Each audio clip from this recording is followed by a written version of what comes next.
Hello and welcome back to Nekapon Gaming. Today I'm going to be doing a very casual banner review on the new banners that are available right here. This one is Winter Raven of Greed and Battlemad Wolverine. I might be a little bit quiet right now since it's pretty late at night and I don't want to disturb our neighbors. But both of these are available right now, as you can see, fresh from about 2 hours ago of this recording, and they're available until October 11th. Both of these are step grimoires, meaning one of the featured SR weapons is guaranteed on step 5. Since both of these banners only have 3 featured weapons each, you have a much better chance of getting the one you want compared to usual. Before we start, do give this video a like and subscribe to my channel for more SINoALICE and other game content in the future. I also have a Twitch channel where I play other games and also a Discord if you want to come hang out, so those links will be down below. Now, I don't know about you, but this kind of came as a complete surprise to me when I saw these two banners came up. I even remember seeing inside the rookie support banner where it said it wasn't going to have any additional grimoires anymore, and you can still see this down here at the bottom where they've crossed this out now.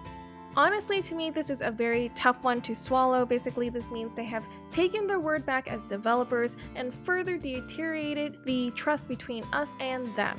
And as an example, now I don't even know when I can recommend to you guys when you should start using your Metal of Desires, and it'll be really hard to actually just budget how much crystals to use every single month if they're going to start doing things like this, just changing things on a fly. Of course, if you were one of the people like me where we basically poured all of our crystals into the Cotius collab, as you can see here I only have 17 crystals, then this is certainly a very rude awakening, assuming there's desirable weapons for you in both in and out of the collaboration banners.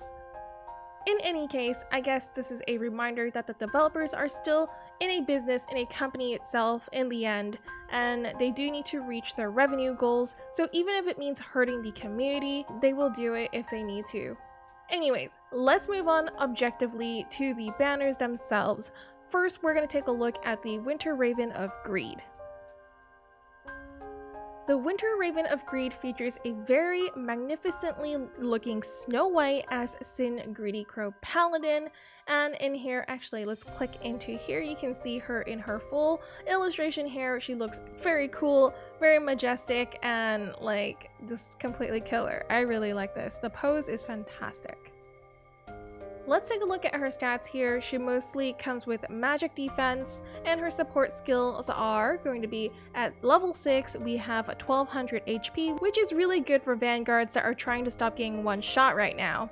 And of course, at level 10, we have the very sweet and delicious 1.5 magical attack increase, so make sure you upgrade your class to get this. Finally, we have another support skill at level 14 with 800 magic attack. It's really good, but let's be real, unless you have a lot of crystals right now, let's focus on the class first, and then we can see how much you have remaining to even afford the second arcana. Now let's look at her weapon. The weapon she comes with is the Winged Sickle of Greed, Kageuchi. This is a fire 18 cost polearm with Swarming Crimson Lotus 2 that deals magical damage to 1 to 2 enemies, and the effectiveness will depend on how many fire affinity gear is equipped in your main set. The Colosseum skill is Evil Blaze of Assault 3 that deals great magical damage to 1 to 2 enemies and slightly increases your own magic attack. The Colosseum support skill is Dauntless Courage 2 with a chance of increasing attack damage when attacking. Overall, I do think this is a very decent weapon. I don't think it's necessary because it is an 18 cost weapon and the magic attack is quite low. It's not a pure damage skill right here for the Colosseum skill, even though the Dauntless Courage 2 is nice. So if you happen to not have a full grid of Dauntless Courage 2 polearms yet as a paladin, you can surely roll on this, but otherwise, redeeming the class is probably a better option compared to rolling on this banner. Next, let's take a look at the Black Fang sword, which is right here. It is an 18 cost fire sword with Torch of Destruction 4 that deals massive physical damage to one enemy for both the story and Colosseum skill, and then the Colosseum support skill is All or Nothing Edge 2 with the chance to slightly increase life force upon attacking. Effectiveness will depend on how many blade gear is equipped in your main set. This one is a very nice farming sword, so if you need physical farming weapons, this one's an excellent one with pure damage skill, and it's right here for the taken. However, most players won't need this unless your guild actually plays with farming grids.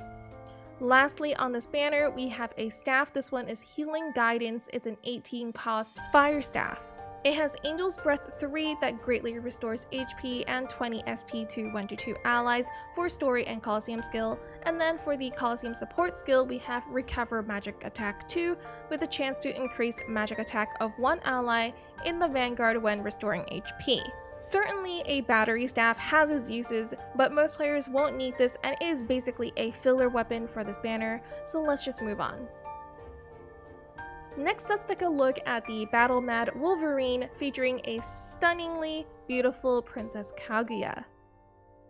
Here's a very beautiful Princess Kaguya as Wrathwolf Crusher, and I think her face just looks fantastic. I really like this expression, and the way she's waving this really cool looking hammer you can see like is in slices with all the smoke coming out even in between these slices of hammer. It looks very, very cool. She looks great herself as usual.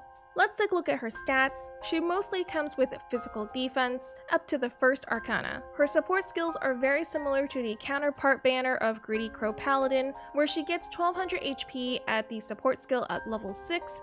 Again, this is great for vanguards that are trying to build up their HP to avoid getting one-shotted. And then of course at level 10 we have the great 1.5% increase to physical damage. That is a must get. And then at level 14 of course she has the support skill for 800 physical attack, which is very nice but only if you can spare the price. Her weapon, let's take a look at it. This is the Furious Maul Kageuchi. This is an 18 cost fire hammer, and oddly enough, yes, it is not water, it is fire. And it has Swarming Blaze 2 that deals physical damage to 1-2 enemies, and the effectiveness will depend on how many fire affinity gear is equipped in your main set. We also have the Inferno of Destruction 3 as the Coliseum skill that deals great physical damage to 1-2 enemies. Finally, the Coliseum support skill is Dauntless Courage 2 with a chance of increasing attack damage when attacking. Her weapon's actually quite nice. I do think this is good even for an 18 cost weapon. The P attack again is not particularly high, but the skill is a pure damage skill paired with Dauntless Courage 2, so I do think this is worth it for crushers to try and pull for it if they can, since both her class and the weapons are both very nice. Of course, with a face like that, with this face like this, I don't know how anyone can just ignore this clearly waifu material. Alright, next we have the Mysterious Sea Light.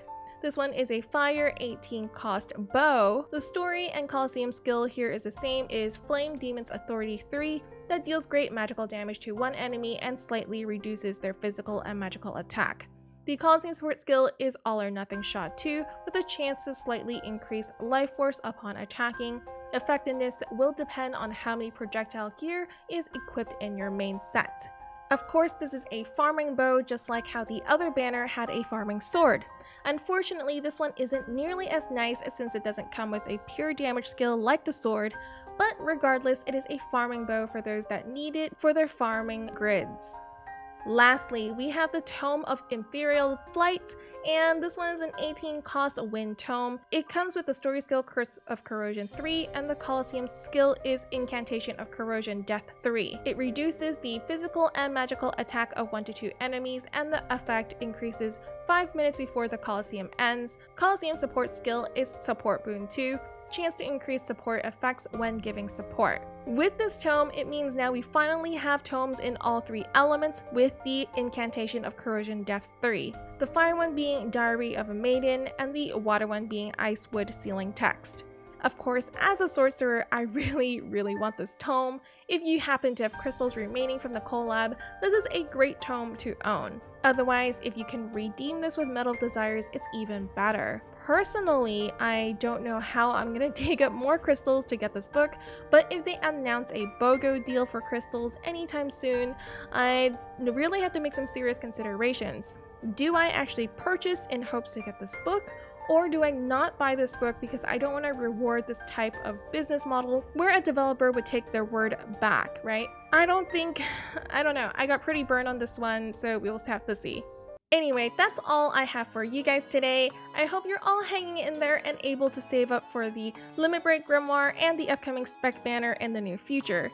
Thank you so much for being here with me today. Please do remember to hit that like and subscribe button. And also, if you want to win some Twilight crystals, do check out the link below for the Rogue Creator Support Program.